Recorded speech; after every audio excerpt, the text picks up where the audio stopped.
Good morning, Africa. Africa TV on Thursday, the 31st of December 2020. It's the final day of the year.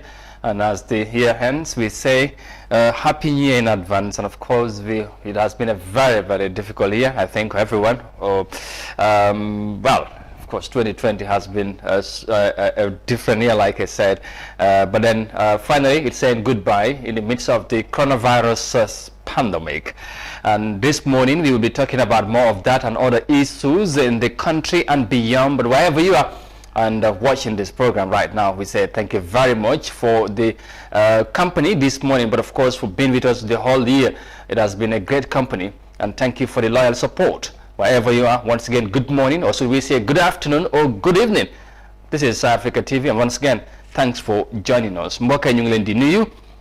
Man bekte lol del swatay ci benen jotaay kon ñu ko baxo di def di ànd ak yéen ci waxtu bi jotee di Good Morning Africa fii ci Africa TV ci noonu ñu digtal leen xibaar yu am solo waaye tamit ñu waxtaanee xew-xew jamono dalal si ay gan ñu waxtaanee doxalini réew mi ak tamit fànn yu yaatu waaye xam ngeen ne tey moo nekk bés bu mujj ci at bi mooy 2020 mu ngi tàggatoo at bi nga xamante ne métti woon na lool doyor na waar ndax mbas mi moo ko waral aduna si dundal li nga xamante ne daanaka bu musee am tamit géej na lool waaye nag ba léegi mu ngi fi naka la ñoo dundee ak loolu ci at bi ñoo dugga si waaye daan ñu ñaan yàlla na doon at bu gën 2021 inshallah ci ñëpp waaye ci loolu nañoo dugga si suñ xibaar yi indil leen ko kon niñ koy defee laata nag ñu dalal suñ gan bi tey war a waxtaanee xew-xew yi at bi tàggatoo nii waaye tamit naka la ñoo waajalee 2021 inshallah ci fànn yu yaatu ci biir réew jàpp leen ne loolu ci kanam tuuti waaye first to our studio stories this morning, and we begin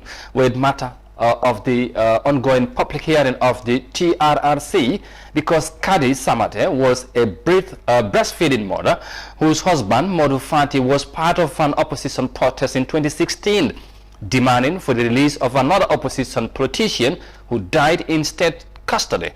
As she appeared before the Truth Commission on Wednesday, she has been explaining how she was beaten by paramilitary officers barely 40 days after giving birth to her first child. Fatmata Kasim has more details of that in this report. A week after the naming ceremony of her baby girl, Kadi Samate's husband Modu Fati was arrested along with a dozen others, including the leader of the United Democratic Party, UDP. She was denied access to her husband, who was being detained at the State Central Prison Mile 2 and was not allowed to attend the court proceeding either. On the 9th of May 2016, Kadi returned to the court and saw her husband being whisked away to Mile 2 prison after the session. The commission heard that Kadi was stranded in Banjul after the court session and that she and many others were forced into a paramilitary truck and dropped at around the Police Intervention Unit headquarters in Carnifin. She said they met some paramilitary officers who threw tear gas and chased them, and she was beaten. When they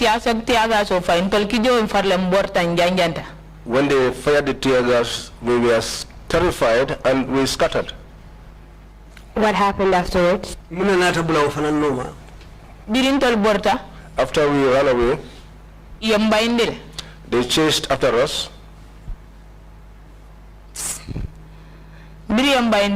After they chased after us, some of our people scattered and we were still running. I was in that running. A paramilitary officer came behind and hit me behind. When I fell down,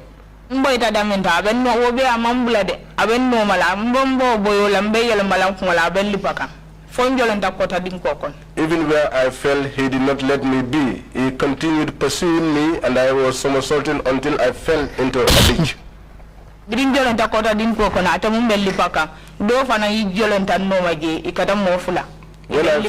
I fell into that gutter, some other officer joined him and he jumped into the ditch and they became two now. Baby police. As they were beating me there, my husband's nephew, called Baby Police, was there.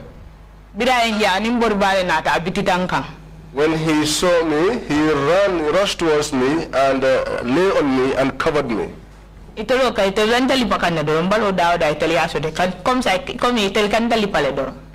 Kadi said she was thrown into another paramilitary truck and suffered repeated beatings. She was held at the headquarters of the paramilitary unit in Kanifing for 11 days after making a statement and was later charged to court and later granted bail.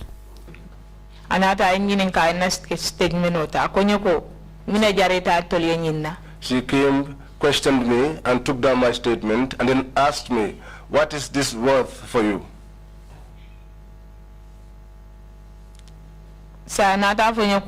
And then she said to me,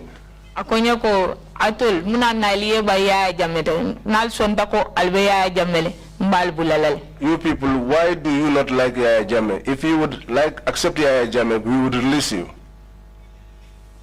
And then she asked me,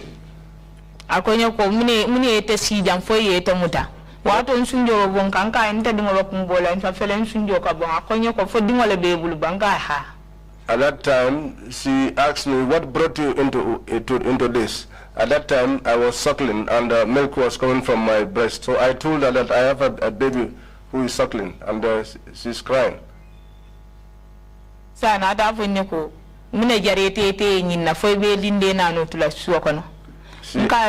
Then she asked me, "Is this worth for you to do such that you leave your baby suckling at home?"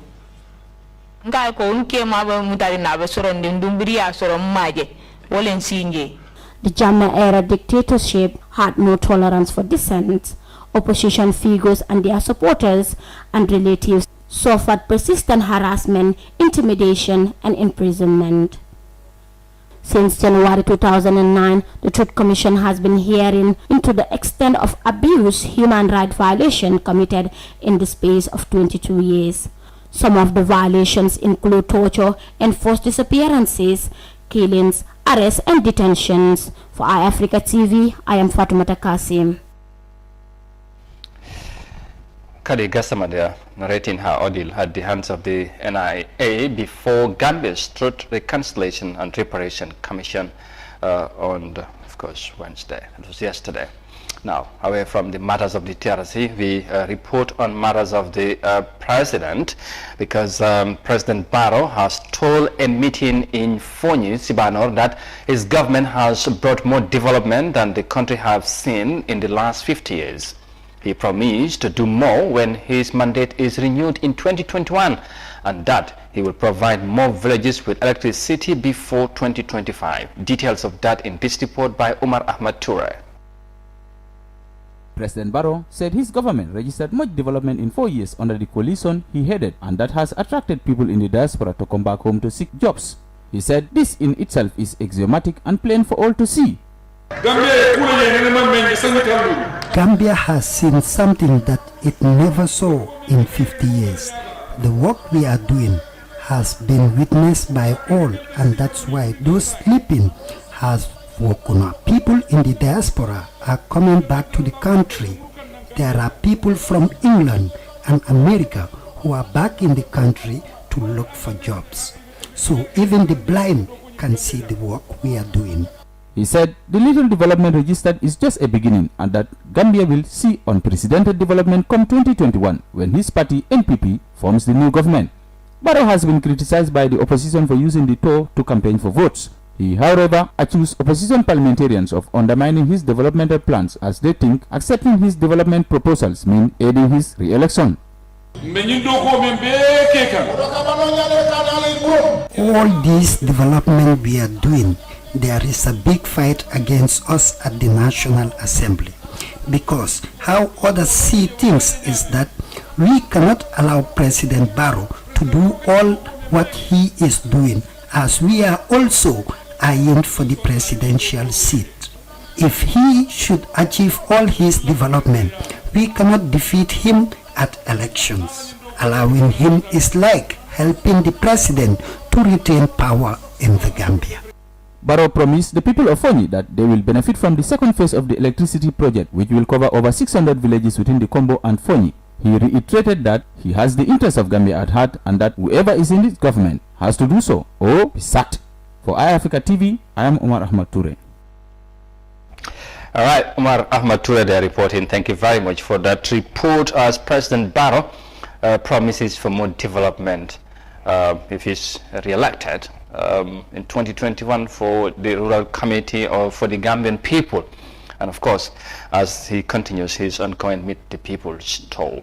And we bring you more of that in our subsequent news bulletins. Mbokay kon ngeen ko gisee noonu njiit réew mi di President Barrow mu daal di daal wax ne moom ci ni mu ko waxee lim jot a defagum daal ci at yi nga xamante ne ci la jiite réew mi ci 50 years loolu amagul fi ci nguur yi fi passé woon waaye tamit gëm na ne buñ ko dénkaatee réew mi ci at bi nga xamante ne boobu la ñoo dugga si xam ngeen ne réew mi mu ngi waajal election mooy tànneef njiit bu boobaa moo développement mooy ay fi courant ay ndox dana ko yóbbu ci dëkk yu bari ci biir réew mi ci ni mu ko waxee moom président Barrow gannaaw bi nga xamante ne ba léegi mu ngi tourner réew mi di nemmeeku nit ñi wax ak ñoom tolluwaay réew mi ak tamit la leen amal ak yu mel noonu su ko defee loolu xam naa du ñàkk nañ ci ñëwaat ci biir waxtaan bi ci noonu ñu am mbégte lool war a dalal suñ gan gi tey ci jotaay bi moom tamit ki ngeen taamu la ci jotaay ji démbo xam ngeen ne am na ñu fi jalaloon ñoom tamit di ñu ànd ak ñoom ci at mi yëpp moom tamit di Ñawru Koma bu UDP jiite ndaw yi ci KMC moom la ñoo dalal ci suba si war a waxtaan ak moom ci am solo waaye kon niñ ko def rek gërëm ko moom tamit bu baax rafetlu nag ci ànd bi nga ànd ak ñun saa yi nga ko soxlee macha allah daf ko yombal lool mu nekk ndaw bi nga xamante dañ ko ràññee moom tamit ci taxawaayam ci yu bëri ci parti bu mu bokk waaye tamit ci réew mi Ñawru ñu gërëm la bu baax ñi nga teewee ci jotaay bi la wax thank you very much.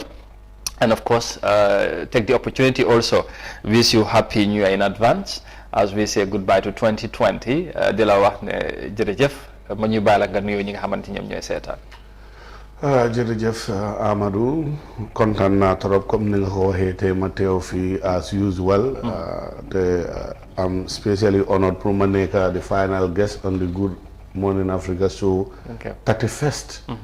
December 2020 ushering in another new year waaye maa ngi wax ñëpp ñuy seetaan ñuy déglu di leen jaajëfal di leen wax ne saa yu nekka nuñ dee defee suñ programme yi nekk di nuyu techniciens yi caméraman yi di dee nekka si gannaaw programme yi ñoo xam ne saa yu nekka duñ dee feeñ waaye ñoo dee tax ñuy gis ñooñu jàmbaar lañ so di leen jaajëfal di leen wax ne happy new year in advance ak ñuy seetaan programme bi ambassadeur yu programme bi ñoo xam ne saa yu nekk Good Morning Africa du leen dee raw affaire yi askan bi ak affaire yi réew mi moo ñu tax a jóg saa yu nekk nag yeneen saa mu tànga yeneen saa mu sedda waaye dañoo jaar si aale kalaj ba loolu ñu war a wax rek dañ koo wax fekka duñ si xool boti kenn ñu ngi wish everybody the Gambian population the government of the Gambia all political parties and all the citizens of the Gambia home and diaspora di leen jaajëfal di leen wax ne happy new year in advance 2021 we hope we will have a new Gambia in 2021. All right, thank you very much. Ñaawru ci ni nga ubbee jotaay bi am na solo su ko defee noonu la ñoo def gannaaw bu mu leen gërëmee yéen tamit ci ni ngeen ñëw gunge saa su ne xam naa du ñàkk balaa ñoo tëj jotaay dinañ leen beral sant ak ngërmaane bu baax a baax loolu ci kanam lay doon incha allah Ñaawru straight to the discussion ñu dooree 2020 mu ngi tàggatoo wax nga ko at bi métti woon na lool ci bëri ci beginning at bi 2020 bi at bi ñu gis ne nguur gi sumboon nañ ci lu bëri. Of course am na yu bëri yi nga xamante ne wax nañ ci at mi waaye tey overall boo doon def jàngat taxawaay nguur bi under the leadership of President Barrow ci développement réew mi Covid bi tamit taxawaay bi ban jàngat nga cee def. jërëjëf li ma day wax at bi lañ si jàng bëri na torop gis nañ ne wax yi bëri nañ am na mbas bu ñëwoon si réew mi gis nañ nu nit yi jógee di dimbale seen boppa gis nañ taxawaay government bi si mbas bi tamit jàng nañ ci lu bëri lu ma see wax mooy ne government bi dañ war a improve si seen responsiveness towards issues like COVID-19 su nekkee ne second wave bi am na te saa yu nekk dama ko dee wax duma dee dégga benn wax yu dem ni dañ am contingencies in case boo ñu ngay dégga si àdduna si second wave bi mu ngay hit te moom moo ñu gën a ñëwaat doole te am na bu ees boo xam ne day call it the variant COVID-19 boobu ñu ne ay 70 times more deadlier than the COVID-19 bu ñu xam so lan la government bi teg pour in case dañ am yooyu fii si réew mi ak naka la ñoo sowee mbas bu bi su nekkee war naa ñëwaat ak yu bëri loo xam ne Gambia daal comme nuñ ko dee waxee saa yu nekk it's not about criticism luñ dee gis lañ dee wax waaye foog naa ne there is more room for improvement when it comes to government nu ñoo doxalee réew. exactly ci foofu yaa ngi wax affaire second wave waaye tey bu ñu doon def taxaw seetlu tuuti ci first phase bi nga xamante ne dunda nañ ko ñu gis ci taxawaay nguur bi wax nga ci dañ war a teel a response taxawaay bi dafa war a gaaw dafa mel ni ñu bëri nga ñi ne leen ci loolu tey overall tey soo gisee nguur gi nuñ taxawee dugal ci xaalis bu bëri dimbale nit ñi ci dundin waaye tamit joxe xaalis ci jamono boobu yow loolu noo ko mën a apprécier ci li nga xamante ne mooy ci taxawaay nguur bi nu ñu jilee ak di Covid taxaw nit ñi dimbale leen ci jamono bi nga xamante ne jafe-jafe bari nañ loolu gis nañ fi state of emergency ak yu mel noonu.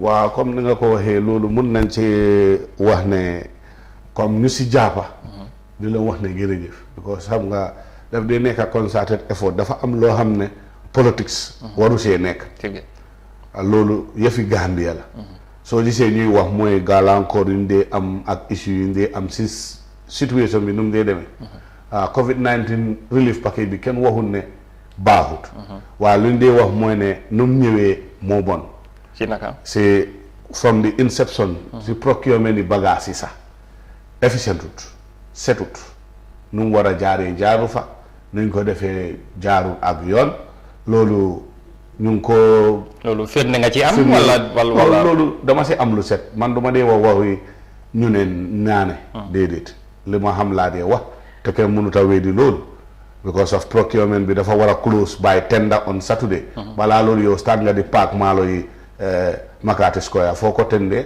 public tender la war a nekk fan nga ubbee tender yi ak fan nga décider kii nga ko awoon ak kan nga décider ne kii moo war a supply te yow criteria yi nga war si sa tender bi yëpp on public notice in newspapers ñun gisuñ si dat waxuloo dat dañ au ministre bi teg ko muy wax ne waaw dañ ko def nii because it's urgent ak lu mu mun di urgent am na yoo xam ne sarta yi dañ ko war a toppa bi ko comme réew bi moo cee dugga xaalis yi réew bi moo cee dugga te emergency tamit jàpp ne emergency moo taxawoon xëy na tamit nguur déedéet li maa wax mooy ne balaa emergency bi ñoom annonce nañ ne dañ soxla nangami saaku maalo nangami saaku sukur nangami bidongi diwlin ak nangami bagage yu soxla pour COVID-19 relief dañ binda ne kii bëgg a supply loolu war ngaa mën a binda c'est minister of trade and employment ne bés sangam la moo tëj balaa loolu di tëj naka nga ko awoo de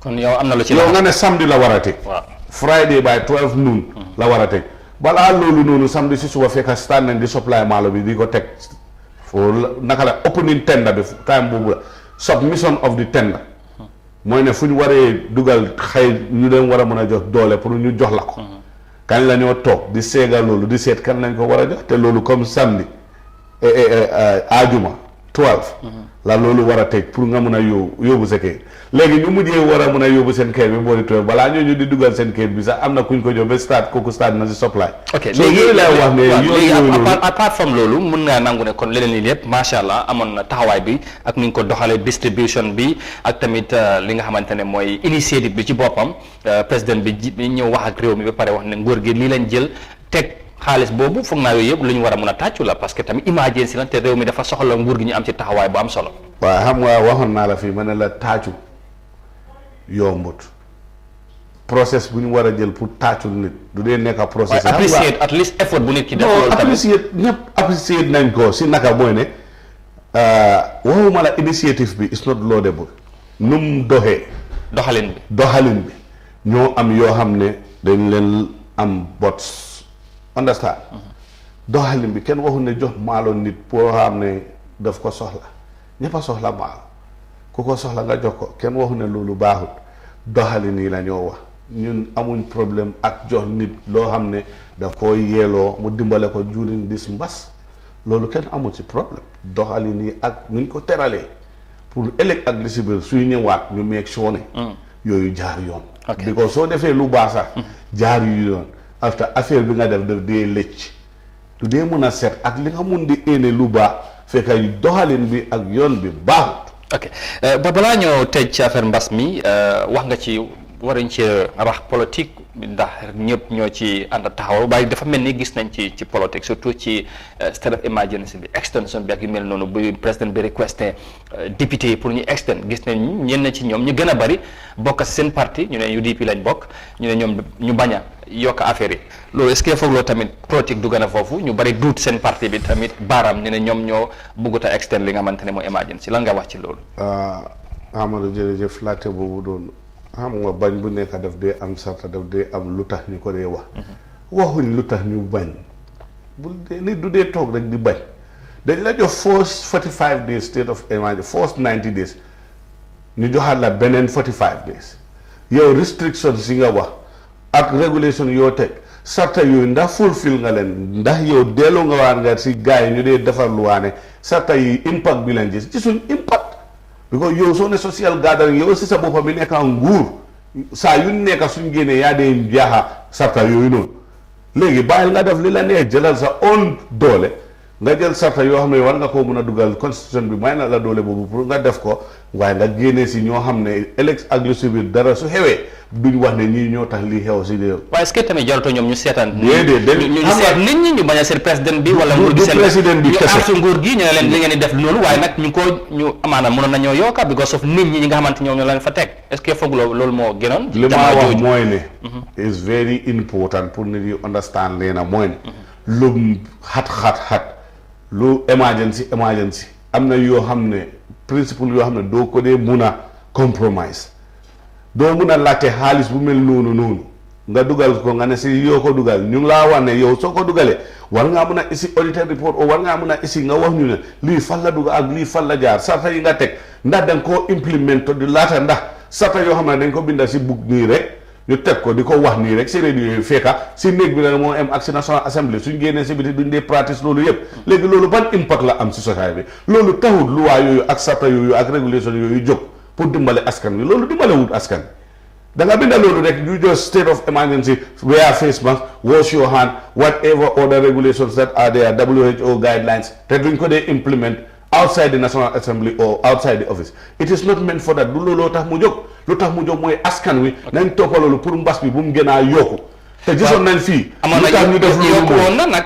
am na time bi nga ma tiitoon nañ lu tax mu ñu bari duut ci baara National Assembly ne leen seen taxawaay motaluñ ko ñenn ci ñoom laa wax déedéet loolu ñu mënut a am National Assembly bi buñ ne duñ ko extend président bi extend na ko waaw waaye dañ dégg loolu ay 7 Amadou days ay 7 waaw ñoom dañ ko war a nangul moom ak déedéet 30 days la def waaw understand waaw after loolu mu defaat 7 days after loolu mu defaat waaw loolu la mooy xaaral ma walla déedéet dama laa wax acca musuta am fii open musuta am non amut bu National Assembly bi bañee government bi that is president dugal na state of emergency ba time bi maa waxaa yow ba buñ ko liftee lately te time buñ ko introduce tamit ak National Assembly buñ bañee yëpp moom mu dugal ko mbas bi yokku na te régulation yu dee a dee waaw léegi lu tax mbas bi yokku foofu laay wax déedéet loolu war ngaa xam Gambia li ma laa wax lu tax mbas bi yokku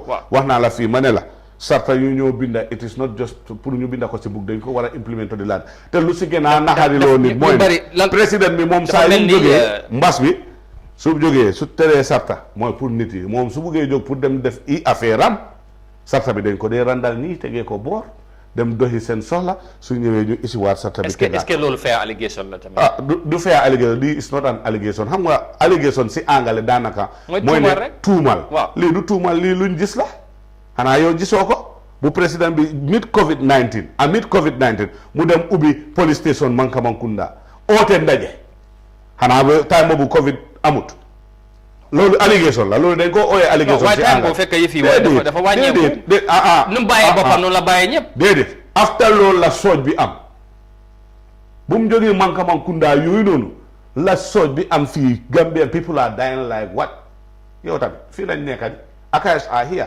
ay Africa am ngeen loolu mu firndeel lan mu firndeel ne moom li moo preach he is not living by what he is preaching moom dafa wax nii rek pour wax loolu ne pour askan wi dégg ko waaye borom moom su jógee pour def i affaire am xoolal régulation boor sarta boor WHO boor Minister of Health boor si mujjanteel bi lan lañ def mooy ne génnee nañ ko moom si mbir mi ñu use Ministry of Health guidelines gis nga soo see waxee politique moom mooy politique ñun suñ Covid ñun politique guñ ko because ñun dañ ko góom buñ ne toog leen fii benn political party jógu mu def activité. ci foofu daal la ci dugal rek seen taxawaay. assez parti tamit loolu gis nañ ngeen am initiative maalo ngeen am dimbale seen parti leader am initiative bu mu taxawal ñëpp ñu bari rafetlu ko waaye ñoom tamit ñu bari duud nañ la yéen tamit distribution bi am na lu ci rax ci politique seen militants yi ngeen tàggat ci distribution bi lan nga mën a leeral ci loolu. waaw jërëjëf pour ñu tëj xam nga ñun suñu distribution bi kenn du si mën a wax naka sudut noonu UDP dafa am nekka mbootaay sarta ak loi when ni nga distribute loo xam ne dafa war a dem si askan wi da nga ko war a jox local authorities local governing authorities. waaw ñun waxuñ ne si suñ benn event ne this rice is going to be distributed by Sefolu, Alkalolo, and the close associates of Mr. President Barrow. We didn't say that. What did you say? We said this is going to the community. It will go through the body responsible for the community. That is the area council chairman. waaw bi nga xamante ne yéen a fa nekk kay maa ngi ñëw di la jox lu leen area council chairman yi lañ ko jox te each area council chairman bu ñu la ko joxee you call your councillors and give it to wards at ward level te the first area council who were the beneficiaries, the first, before even the mega distribution, were Kuntauru Area Council. Kuntauru Area Council was having a GDC chairman, and now he is alleged to have cross-carpet to NPP. You said alleged? Yes. Okay. Because that's what they said. Wow, okay. Man duma seetaanuma ko dégguma ko ci moom. Okay. waaye gëm naa ne su nekkee loolu lay wax moom dem na léegi naa la wane. Now he is with NPP. Fine. léegi kooku lañ jox mu distribute ko is that political? He is a GDC chairman. What we do according to the law. léegi dañoo tëj da nga tàggat foofu. pour leeral pour wane ne daal affaire politique amut bi waaye apart from bu Kuntawro bi yeneen yëpp UDP chairman ñoo fa nekk te tamit ñu bari jàpp. fan ak fan Brikama moom NPP moo fa nekk. loolu kañ la. ñun ñoo ko saanil karta waaye dafa sif allégeance am mu ne mu ngi NPP te taxut demut si moom.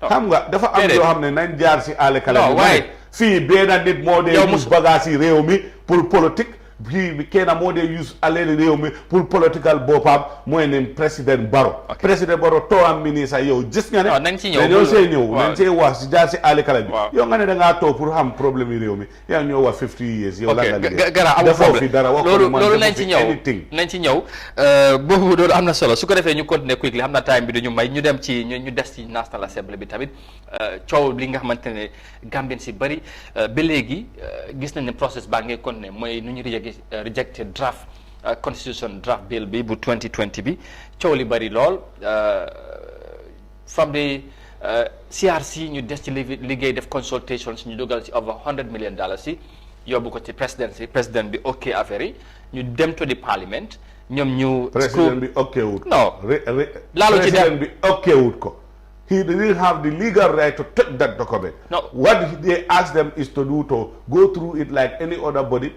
Okay, ñoom foofu lañ starté problème bi. ñu ne moom ak cabinet am bi dañ ko discriminer wa boobu foofu la commencé. na leer foofu la commencé. No, why? Si cabinet retreat bi over the constitution, that is where they start murmuring that this is discriminating against Barrow because dafa am retroactive clause about the presidential term. So foofu la commencé. I'm just rectifying you.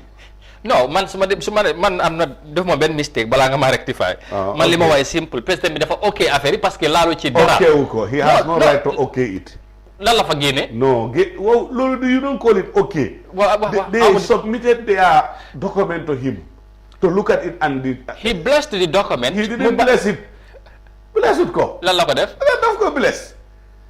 He appreciated the work done by the CRC. He doesn't have to appreciate. He was acting in accordance with the law. The act says that. Which law denies him to wax ne ñoom su amoon concern ne lii du because he has no such powers.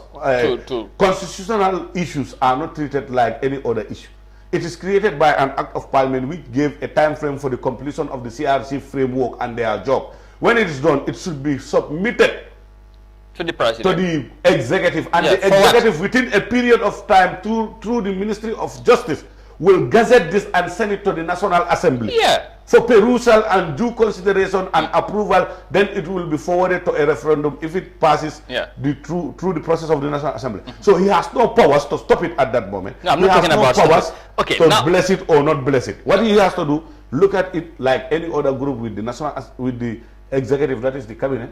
They have their recommendations. Now, whatever no ko muna describe President Barrow dafa okay affaire yi laalu ci dara mu yóbbu ko ci parlement loolu moo am. da ngay nangu loolu mënu ko okay. non waaw baax yow moom mën ngaa bañ loolu waaye loolu moo am. waaw léegi bàyyi ma ñëw after nga tontu ma. waaw mu okay affaire yi foofu moom daa ci taxaw mu dem ci parlement bi ñu gis ci taxawaay bu ci am foofu laa bëgg ñu taxaw of course gis nañ well before the voting, the very day of the voting, wala a day before, seen parti bi génne statement parti leader bi di ñaax député nañ support the bill ñu bari jàpp ne UDP dañ ci am interest amaan politically wala whatsoever moo tax ñu force affaire waaye gis nañ tamit li gën a am solo mooy majority of Gambians dañ support li nga xamante mooy draft bi tey rejection bi ak process bi nu mu demee lan nga ci mën a wax Gambians. dama la ne Gambia we have a failed project and a failed government because this is the government's principal project, the Constitutional Review Commission. It's the brainchild of Adam Barrow. If political party leaders, including Ousainou Darboe, my party, and other prominent people are begging parliamentarians not to throw this in the bill, let them pass it through for the Gambian people to decide, then it is progressive. Because those people are legal luminaries. They know things about law. It is a departure. It is a more progressive constitution than that of the 1997. There is no absolute correct 100% that will suit everybody's taste when it comes to formulation of a constitution. But if it has departures, it is progressive. Compared to the one we have, everybody is saying, let's do this. What happened? The president himself, through his cronies in the National Assembly, sought the constitution with a live round in the heart and throw it in the trash. Again, after the Gambia spending 116 million taxpayers' money. Yeah. You think you want to tell me if a president who is serious about change, who is serious about ushering in another republic, that is the Fourth Republic of the Gambia, is it fair? Will not, we've not had, I'm telling you. But the president have never said anything about the He should have said something. You know what he should have said? But his minister was there to defend. You know, he was not defending anything. The minister was like just Larry was a spectator. He was not even answering things that he's supposed to answer. He was not giving explanatory notes on issues that are pertinent to the National Assembly members. As with his qualification and his understanding of law. When he was at the parliament, responding to the queries, there was none of the parliamentarians who said, you know, their concerns were not clarified. I want you to understand one thing. This is politics. No. What is said and what is done behind the scenes, you can't understand. And so does that mean UDP have an interest politically? UDP has the Gambia's interest at heart. Anybody who is serious, come on, let me tell you something. Wow, there is this consensus. You said it earlier in your statement. Wow. Civil society organizations, activists, head of political parties. If it is 195 or 85% of Gambians are in accordance, in agreement with the new draft. Yes. Yes. Yeah. Why should they throw it in the bill? What equally there were concerns. UDP is fighting for the interest of the Gambia, not an individual. Those people who threw that CRRC document, they didn't do it for anybody, only for Barrow. Because the main complaint that was coming from you will agree that you will allow me to land here because you asked a question, you want clarity, let me clarify that, and then you can pose any whatever following questions you want to pose. Go ahead. The principal and the main issue, that was the issue of burning debate among the people who rejected was that the president is being discriminated with the two-term retroactive clause. That was the issue. If the president was so serious about this constitution, from the inception when they handed over the document, we've seen presidents do that. Look at America. You see, you President-elect Biden will come and say, please, please, parliamentarians, Senate people, congressmen, vote for this stimulus package because this is for the American people. Did Barrow do that? He has ample time to meet the National Assembly members who are there to the whims and caprices of his wish, who are under him right now because they've renegade from the UDP. They are now with the MPP openly. Why are those old people and people who are pursuing Barrow's political agenda, we are the only people against this draft. What Barrow said about it, nothing. He should have come forth. But then National Assembly, please. No, but this is a serious issue. This is Gambia's future at stake. Listen, everybody should vote for this progressive document. But that is what we expect from you. You have just highlighted only one reason among the very law that were raised by some of the parliamentarians who rejected the draft. You should also have to accept, and it was their right to raise their concern and queries. And they have that you have to agree. They have rejected, but it was based on their rights. We are not disputing that. What we are saying, first reading, second reading. When second reading is done in the National Assembly, it will avail the National Assembly to pass it through the third reading. During that third reading, the Select Committee and the National Assembly can input. That is the time they can input and delete certain things as per Act of the Constitution, that is the CRRC. They didn't even allow that to happen. My friend, there is an ulterior motive. If you want to straighten up a document, if you want to straighten up a document, allow it to pass through the second stage, input whatever input you want to put there, send it to the Gambian people, give the benefit of the doubt to the Gambian people to decide whether they want this constitution or the other one. But you didn't do that. You kill everybody simply because of their self-centered, perpetuating interest, because they are brown envelope MPs and they are not seeing the interest of the country. I said so, and nobody can dispute that. Call anybody here, they will not give me any reason not to let it go past the second reading. They kill it at the second reading. No, but there were reasons. That was at the final stage. There were reasons for it. There was no reason. The reasons. Whether you would agree with what they said or not, but there were reasons. What I'm saying, you are not understanding. No, those reasons we have had. Yes. But the second reading, when they allow it to pass to the third reading, will avail them still now, before it comes to referendum, to input those concerns that they are raising and put it there and rectify it. You don't understand what I'm saying. Allow it to go pass through the second reading. I know what you're saying, of course. What we were complaining about at the committee level, at the plenary in the National Assembly, you bring it forth, you insert it in the document and amend it there before it goes to referendum.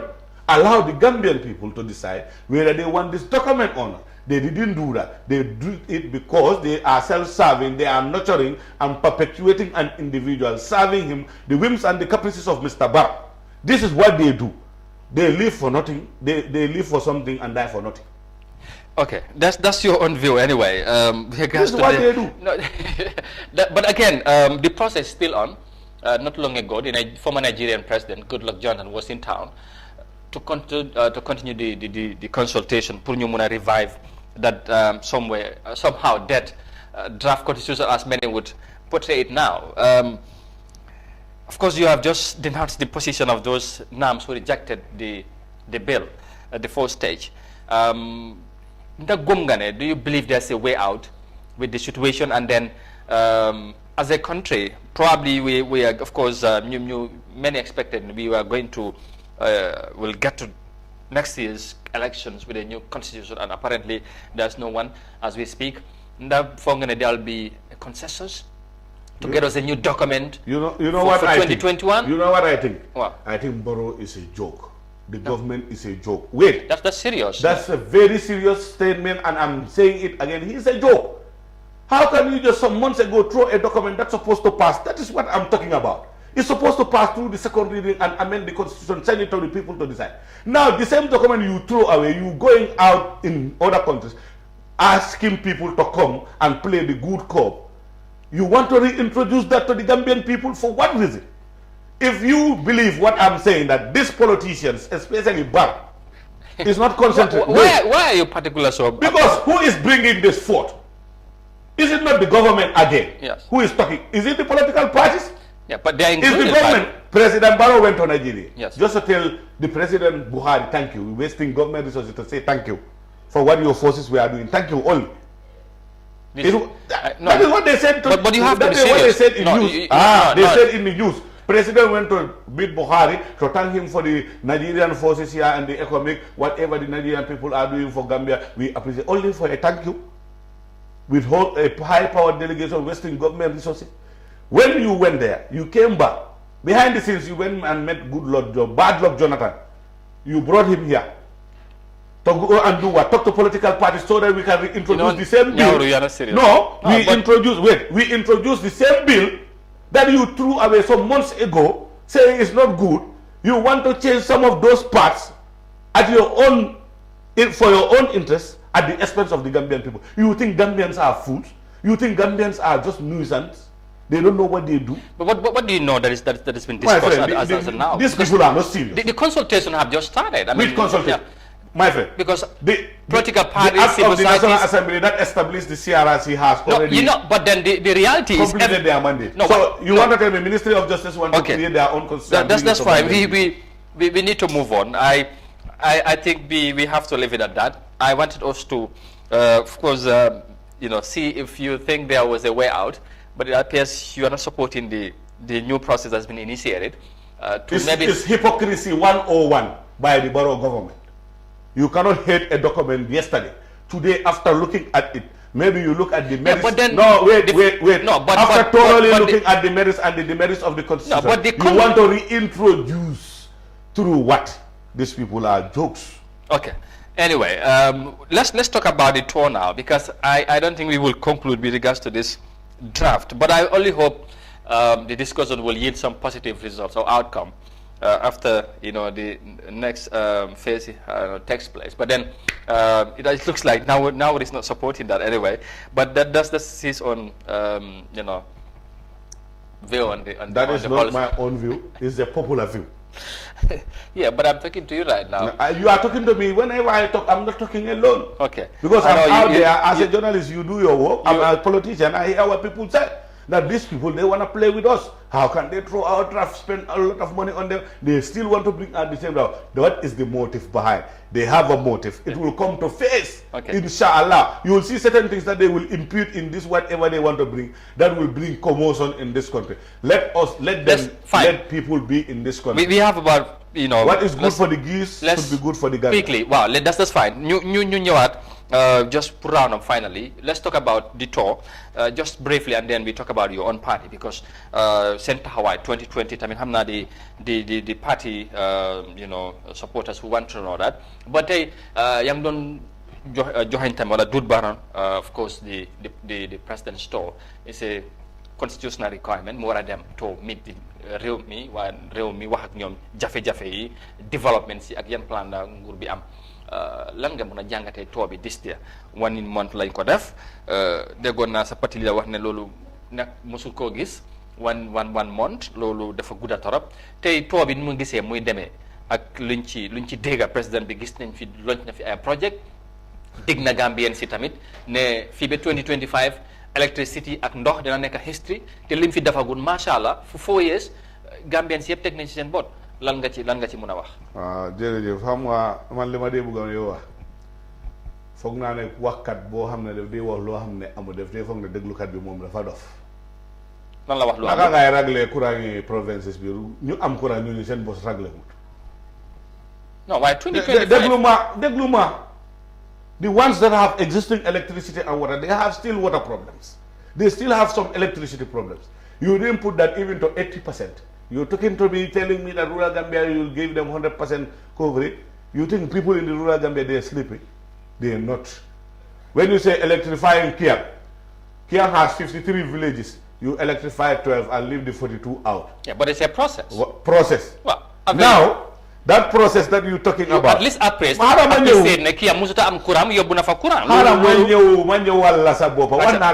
here to moderate, ask me questions. Let me learn. Okay. Let me learn. When you don't allow me to learn, you don't know what I want to say. Okay, go ahead. Yeah, I want to tell you that is these people, are they serious? Going around the country, I have 3 problems with this tour. The time, that is the length. My friend, 31 days for what? For what? Yahya Jammeh has toured this country far and wide. 10 days, 12 days, 13, 14 at most, 2 weeks. Why should you take a whole month to tour this country for what? If it is only to know the problem of the citizenry, not to use it as a political platform. Because whatever they say, they are not talking about what is the people's problem. How can a farmer, a poor farmer who has got his harvest, you want him to go through a bank process to get his money, that should be available to him whenever he brings his harvest, Yeah. like the ground. But the Give wall- it to him that, my friend. the wall is the evolving. farmers. Hey, we are not at that stage. Even the people who are literate in but this the country. most important thing, Amadou, we are not we talk about operating. the The Gambian farmers doesn't the need price has been that. They increased don't to need a that. level where, you know. No, they don't need that. They don't need to go to the bank. They don't need to have a QCell line. They don't need to go through QCodo to get their money. Give them their money straight when they bring their harvest. This is simple logic. Why do you need to make it complicated for them? Some of them are not literate. Some of them don't even know how to go by that process. And you will compel some of them to open Yeah. bank accounts. But Secondly, this president should be very careful. And Ahmad Ba. Let Ahmad Ba not take Gambians for a ride. Let him have respect for the elderly people. Let him have respect for the Gambian history and the Gambian elderly people. Why are you saying that? Why I'm saying that? Ahmad Ba should be careful of what he says about Sadauda Kairaba Jawa. He is the father of our independence. Even it stops at that. Yeah. Even without doing anything for this country, just to emancipate us from slavery, take us from the colonial rule, and bring us independence, is enough achievement for anybody to be respected for life. You cannot tarnish his image. You cannot be insulting his legacy. You cannot be saying things about him because you just want to please but that was Adam just- Barrow. Wait, that that was was just not only just. You don't call that just. I've heard what he was saying. But He what has not said- done anything I here. said just because he just mentioned in don't one of say- the meetings don't among say, you. Don't say just. It has been continuing. It has been happening. Not in only one meeting he does that. What has Ahmad done for this country compared to Sadauda? What has Barrow done for this country compared to Sadauda? Yeah, but Barrow has said that. What? For 4 years he have done something. He has done nothing, my brother. Let me tell you something. The you know projects- what Barrow is saying? the But projects- Barrow think that people are clueless like they are. What have they done for us? You want to tell? We didn't send Barrow. We didn't usher in Barrow to come and be laying foundation stones. Tell me, wait. Is that not part Tell of me what? Tell me one school that Barrow has built in 4 years. Tell me one health center that Barrow has built in 4 years. Tell me one road that Barrow has built entirely without him finding that the road has been signed. He go and inaugurate the road. Are you forgetting the? No, I'm telling you. Tell me one. Are you forgetting? Tell me one bridge. No, I just want to tell you. Tell me one bridge that Barrow has built for this country and he has inaugurated during his term. Because the Senegambia, he has not. That one was built during Yahya Jammeh's time. They started work during Yahya Jammeh. He completed it. They completed during his time and with brick. Because the one he's building in Basse is not yet completed. Yeah, but because So what is the development he's talking about in what he does for the country in 4 years? Gambia has not done that for 54 years. Okay. Where is that? Now Let Barrow stop fooling people. Now- Barrow has no money. Barrow is the poorest man in the country, I will tell you. The reason for that is not that I'm trying to castigate the president. That is the truth. Whatever he eats, whatever he feeds himself and his family and his whatever medications they take, even they fall sick, is paid by the taxpayers' money. now you are He's paid salary by the taxpayers' money. How can he come? you are saying this because of politics. I'm not saying this because of politics. What- Ahmad, you what have are to you- be what- realistic. no, what are your The evidences? servant of the people. What are your Who is evidences? who If is you the say principal Barrow servant is of the the people poorest man in this land, in this country? how can You know why? How can you justify that? You know why I'm justifying? You are not listening. No, I mean, Whatever Barrow does, is paid for by the taxpayers' money. yeah. When he goes on for tour, wait. Whosoever is in that position, it's the same thing. If Only you are Barrow. there, you are the poorest man in the country. Any president is the poorest man in the country because whatever you do or whatever you have is from the taxpayers' money. Yes. No. When we pay the poorest guy out there, when he pays tax, that is where they will gather and pay Barrow. Barrow has his own My- business well before he we are not talking about his own. this You is what started doing this, Amadou. Be careful of what you say. You don't know anything about Barrow. He has not declared his access to you. You cannot tell me he has this, he doesn't have this. 5 years ago, we know how Barrow was living. So you don't have any. Today, the skyscraper or the building he built in his house is beyond his means. I can tell you that. Okay. Not real estate business That's can give him finally. that. Is he the only real estate businessman in this country? Let's be realistic. Gambians don't grow up another monster, my friend. but you This knew- man has nothing before. but you- Now he's claiming that he's giving money to people. But you knew he was a The money he's businessman saying before he's he was a claiming and president. he's giving to people is a UN and World Bank project. I told you that here, that $30 million is not Barrow's money. Yeah, Let Barrow stop even Okay. using that as a campaign tool. Man, Halis, I'm giving you money. Barrow, amu dara. Barrow, Alright. amu fi anything. Defu fi dara. That's fine. Finally, on your own political party now, UDP, how would you measure seen taxawaay seen success, some of the challenges gis nañ ci of course def ngeen congress bi yàggul yokk ngeen executive bi mu yaatu na 3 days leadership bi tamit ñu bari foogoon ne da ngeen koo change at least for the first time in many years xëy na seen political seen candidate bi di Steph like bi dafa change waaye ngeen maintain honorable Dabo Ousainou loolu yëpp noo ko mën a tëjee waxtaan bi rek ak taxawaay parti bi challenges yi ak yoon just in 2 minutes because time yeah. yow li nga wax ni UDP kontaan nañ trop we did democracy loi bi lu ñu santa loolu lañ def what the law depicts, that is what we did. We went in for a congress consensusly. Everybody opted for Ousainou Darboe as the party leader. You were there, you covered the event. When they say Ousainou Darboe, you heard the decibel of sound coming from that hall, the noise that ruptured out because of Ousainou Darboe. Yeah. That is the choice of the people. Democracy is choice of the people. You cannot determine who, how, and when it is done. But many what people decide, don't tell me many. Tell me what you, don't tell me many. No, the many who are concerned are the people in UDP, and we've opted for Ousainou Darboe. He is our candidate. Many were saying it's the time that UDP give young people the chance. What I'm saying is, many were saying it is a moment whereby the party could have given the young people the opportunity to lead the party now. Considering that your party have attempted several times. That is Gambian hypocrisy. That's Gambian hypocrisy 101. People who are hypocrites will say that. PDOIs have been here from 1986 to date. Yeah. Have they changed leadership? Sure. APRC for 22 years, even Yahya Jammeh in Equatorial Guinea right now, is the supreme leader of the party. Yeah. Have they changed leadership in 22 years? Tell me which political party has changed leadership in this period, during this period. Sure. Why should UDP be the special party? Why should UDP be the only party who it's should not sit? only UDP.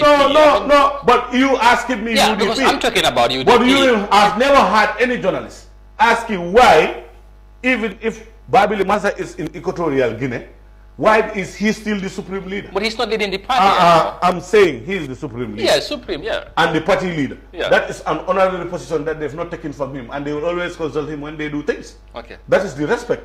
Khalifa Sallah has been leading from 86 today. Why didn't you ask him to resign? 86, UDP was formed in 96. PDOI is 86. 86 today, Khalifa is there. You never talk about that.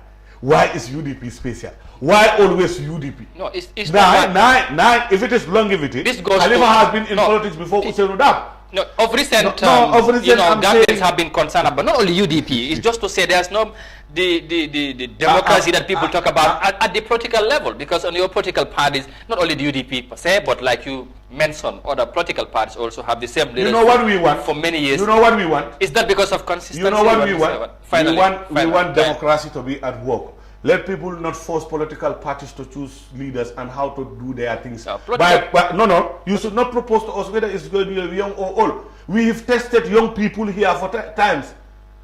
When Sadauda was coming, Sadauda Karaba, he was not that old, he was young. Yahya Jammeh came 29 years. We had a middle-aged man, Barrow, and he is not delivering nothing. Now let's try the elderly and see. Here, I'm giving you an example, I'm citing. In the history of Senegalese politics, they've been trying young people. Yeah. But when they brought in the oldest, of the whole presidency since it started, that was Abdoulaye Wade, when he was about 79. But you see what the young man... When he came, he brought in programs and projects and unprecedented development, Senegal emergent. That is what the blueprint is, what even the presidency now is working on. Senegal emergent is for Macky. It's for? It's for Macky. So what did Abdoulaye Wade came up with? Maybe I need to... You need to go and do your research. What I'm telling you, whatever they're boasting of now is through Abdoulaye Wade, and they were saying, Marget la, su ñëwee dara du baax bu mu ñëwee lu baax kenn musuta def lu Abdoulaye Wade. Finally li ma lañ bëgg a wax mooy ne askan wi nañ bàyyi lu ñoo def. Collège bu nekka Basse dafa am nga comment bu ma gis wax ko de loolu MRC Holland ñoo ko sampa du government of the Gambia. It was stated clearly. Barrow dama la bëgg a wax ne Barrow defu fi dara sampu fi l'hôpital. School nursery school sa Barrow ubbiwu ko fi sakantuma leneen lu ma wax lan la liggéey man dem ma dee jaaxal su ma doon toogee si télé di ma wan ne ñun dañu liggéey fii 4 years 54 years lan la fi def Barrow defu fi anything aman moom su bàyyi ne ni muy kuluñ kalañ si télé bi di wax lu ko neex di xaas suñu kilifa yi loolu wax lañ ko that is not expected of a state minister te ñun duñ ko nangu fii na respect Sir Dawda Kairaba Jawara as he is the icon and the hope the Gambia is living on now. He took us from colonialism to self-rule. That should be respected. That's fine. I depict that should be respected by the president and by his cohorts, and let them stop talking about that. Thank you very much. Thank you, Nyawru. Bugon na la may benn minute sax pour nga wax seen plan ci 2021, but gis naa yaa ngi focus too much on that. No, mun naa la wax suñ plan 2021. Suñ plan 2021 mooy ne we have a progressive document on all the sectors of Gambian politics. Mooy ne health, women. If you are serious about development, you should concentrate more on women and youth. Now, this government has allocated only 117 million for youth.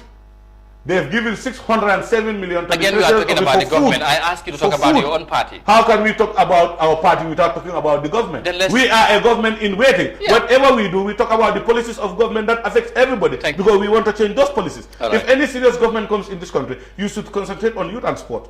And youth is given 170 when government is given State House alone, Office of the President, 607 million. That is a disparity. That is not a serious government.